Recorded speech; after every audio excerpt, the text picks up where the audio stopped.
Vous êtes sur Mystic Moon, l'ésotérisme pour tous. Bonjour à toutes et à tous et bienvenue sur Mystic Moon, l'ésotérisme pour tous. Aujourd'hui je vous retrouve pour une nouvelle série de vidéos qui s'appelle Les favoris mystiques, où je vais vous partager mes favoris du moment. Donc là c'est pour le mois de janvier 2020. Il peut s'agir de livres, de tarot, d'oracles, d'expériences, de rencontres, d'objets en rapport avec ma pratique ésotérique. Avant de commencer, je voulais vous expliquer un petit peu d'où vient cette idée de vidéo. Je vous avais posé la question en fait dans mon dernier live que j'avais fait sur Instagram. Chaque mois je fais un live sur Instagram où je réponds à vos questions et où je vous propose en fait des projets pour voir si ça vous plaît ou non et cette idée vous a plu. En fait c'est tout simplement parce que j'accumule plein de choses que j'ai envie de vous partager mais je sais jamais vraiment dans quel contexte et quelle occasion je peux le faire et que je trouvais qu'en vidéo c'était parfait. Ce mois-ci, il y a plusieurs choses. Il y a un objet, un livre, un oracle, un tarot et deux expériences que je voudrais partager avec vous. On commence avec le tarot. Pourquoi je me suis acheté un tarot et un oracle? Parce que en fait, je tire les cartes et je vous accompagne dans le tirage de cartes, soit en accompagnement visioconférence, soit pendant les retraites.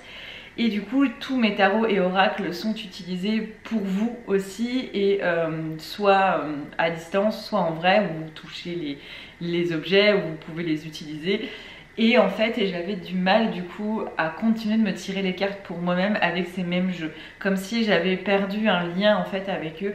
J'avais besoin en fait, j'avais envie d'avoir un tarot et un oracle qui était uniquement pour moi, qu'il n'y a que moi qui pourrais les toucher et qui serait utilisé uniquement pour moi. Recréer un lien fort en fait avec un jeu. Et pour ça, j'ai décidé de prendre celui-ci qui est The Wild Unknown Tarot. Ça fait longtemps qu'il me faisait de l'œil, que je le voyais chez d'autres personnes et j'avais très envie de vous le présenter aujourd'hui. J'ai fait très peu de tirages pour l'instant, on est en train d'apprendre à se connaître et c'est assez intéressant. Je l'aime bien parce qu'il passe pas par quatre chemins. Dans le même style, j'ai le tarot dessiné par Polka, illustré par Polka, qui est sur une base de Marseille. Là aussi, c'est une base Marseille. Si vous me connaissez un petit peu, j'ai plutôt tendance à utiliser des tarots de base Rider-Waite-Smith. Donc, c'est pas exactement les mêmes fonctionnements. Et voilà, c'est rare que je me tourne vers un base Marseille. Et là, ça a été le cas et c'est plutôt un énorme coup de cœur. Je suis vraiment super contente déjà de me dire que c'est le mien, que je veux vraiment l'utiliser dans mon travail à moi, que ce soit travail d'études de l'ombre, d'éveil spirituel, des questionnements que je pourrais avoir. Et voilà, donc j'ai commencé un peu à travailler avec lui, comme je vous disais, il y va pas par quatre chemins. Donc c'est pas le type de tarot que je conseillerais à tout le monde parce que c'est le genre de tarot qui vraiment nous fait sortir de notre zone de confort.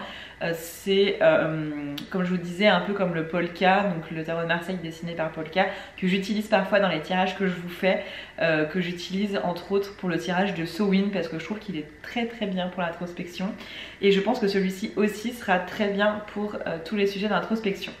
Voilà pour le tarot. J'aime beaucoup aussi son coffret, sa boîte, le livret. Alors pour information, il est uniquement en anglais, mais les explications franchement ne nécessitent pas un énorme niveau d'anglais, donc si vous avez des bases, ça suffira largement. Comme je vous disais, il y avait aussi un oracle, donc je passe tout de suite à l'oracle. Et voilà, j'ai choisi celui-ci pour moi, donc c'est The Literary Witches Oracle. Et il est vraiment trop bien. Donc c'est en fait basé sur des auteurs, des autrices, donc des femmes qui ont écrit à travers l'histoire et à travers en fait ce qu'elles ont pu écrire peuvent être assimilées en fait à l'archétype de la sorcière. Je trouve l'approche hyper intéressante. C'est un jeu de cartes qui est quand même assez conséquent parce que parfois les oracles on peut avoir un nombre de cartes réduit et là pour le coup il y a 70 cartes dans le jeu donc ça fait quand même un certain nombre. On a créé un lien tout de suite. Je suis vraiment super contente, les illustrations sont incroyables et j'ai pu découvrir en fait des auteurs que je connaissais pas ou que je connaissais que de nom et ça m'a donné envie de les découvrir, envie de les lire, donc ça je trouve ça plutôt cool. Donc il y a deux types de cartes, il y a les cartes du coup avec les auteurs justement, les autrices, Et puis il y a des cartes qui sont plutôt sur des thématiques plus générales, comme là par exemple on a la maison. Donc pareil, celui-ci il existe uniquement en anglais. Et voilà, du coup c'est hyper intéressant parce que ça me permet en fait de travailler sur moi-même d'une manière différente. Alors l'autre était plutôt sur l'introspection, étude de l'ombre, éveil spirituel. Celui-ci est beaucoup plus sur ma vie au quotidien et beaucoup plus sur qu'est-ce que je peux mettre en place, qu'est-ce que je peux penser de telle ou telle situation. On a un petit livret qui va avec. Alors il est très sommaire, c'est-à-dire qu'il y a une phrase par carte et un petit texte de présentation de l'autrice. Donc ça nécessite un travail d'interprétation personnel, vraiment, beaucoup plus profond que pour d'autres oracles, puisque sur d'autres il y a beaucoup plus d'explications. Là c'est très sommaire. D'ailleurs c'est la même chose pour le tarot que je vous ai présenté avant. C'est pour ça en fait que je me suis dit que c'était parfait pour moi, parce que je sais que c'est des tarots et des oracles que je pourrais pas vraiment proposer dans le cadre des retraites par exemple, parce qu'ils vont pas forcément parler à tout le monde et qui sont pas forcément faciles à prendre en main. Et du coup voilà, je suis d'autant plus ravie parce que ça a vraiment du sens pour moi et pour le travail que j'ai envie de faire. Avant de passer à un objet, je voulais vous faire part d'une expérience. Donc c'est mon premier rituel en chamanisme que j'ai fait toute seule. Donc j'étais vraiment super contente, c'était un moment assez incroyable. Donc pour ceux et celles qui ne sauraient pas, je suis en train de me faire initier au chamanisme et on vous en parle avec Alix dans une de nos vidéos et je vous la remettrai dans le petit i par ici si ça vous intéresse de savoir un peu plus ce qui s'est passé et pourquoi j'en suis à m'initier au chamanisme. Et donc dans cette initiation, entre autres, je commence par travailler avec ce qu'on appelle la roue médecine et j'ai commencé à travailler avec le point cardinal ouest et l'élément eau et j'avais un rituel à effectuer. Ça a été vraiment fou, ça a duré bien 3 heures je pense. Donc c'est finalement assez rare que je fais des rituels aussi longs pour moi-même toute seule et du coup ça m'a vraiment fait du bien de me reconnecter à moi-même, de prendre ce temps-là, de faire 3 heures juste pour moi dans un travail qui était là chamanique, mais en tout cas un travail ésotérique, spirituel. C'était incroyable, c'était fort, c'était beau et ça m'a vraiment confirmé cette envie que j'avais de continuer mon initiation, que ça avait vraiment du sens par rapport aux expériences que j'avais vécues. Et voilà, peut-être que je vous en parlerai plus dans le futur quand je serai plus à l'aise sur ces pratiques-là pour pouvoir les partager. Mais en tout cas, ça me permet de reprendre confiance sur pourquoi je m'initie au chamanisme, pourquoi je vais sur ce chemin. Et ça m'a vraiment permis de travailler en profondeur sur ce qui est relié à l'ouest et à l'eau. Donc c'est tout ce qui est lié en fait aux émotions. Et voilà, donc c'était passionnant, c'était génial et j'ai juste hâte de continuer. Le prochain rituel que j'aurai à faire, c'est en lien avec le point cardinal nord, qui est dans cette tradition associée à l'élément air et aux ancêtres. Voilà. Prochain objet que j'avais envie de vous présenter dans mes favoris, c'est ceci, c'est un mala. Un mala que je me suis offert il n'y a pas très longtemps avec entre autres ici un serpent et puis ensuite 2 types d'agates, agate mousse, agate arbre et des perles de bois. C'est l'échoppe de Dame Evana qui me l'a fabriqué sur mesure, donc elle fait des créations sur mesure, des bijoux sur mesure exactement, et entre autres des malas, et j'avais tellement quelque chose de précis en tête que j'avais beau chercher, je trouvais pas ce que je voulais et là je suis super contente de l'avoir trouvé. Et ça sera une très bonne transition avec le favori d'après, puisqu'il s'agit d'une autre expérience qui est l'expérience des soins que je donne maintenant à distance. Donc j'avais envie de ce mala pour qu'il m'accompagne dans les soins que j'effectue, puisque entre autres, enfin c'est pas entre autres, ma médecine, je puise ma médecine dans les arbres, la forêt et la médecine du serpent. Donc c'est pour ça que j'ai choisi des agates mousse, agates arbre, des perles en bois et un serpent en bijoux. Ça me permet vraiment de pouvoir bénéficier et du pouvoir de ces pierres et aussi de créer un lien avec cet animal guide qui est mon animal médecine. Et du coup pour les soins, à la base je fais des soins uniquement en physique, en présentiel. Et j'avais de plus en plus de demandes sans que j'en parle, sans que je l'évoque, de demandes de faire des soins à distance par rapport aux accompagnements que je propose en visioconférence. Et j'ai accepté 1 fois, 2 fois, 3 fois. Et donc en fait je faisais des soins à distance sans le dire, sans communiquer dessus, puisque c'est les personnes qui venaient à moi.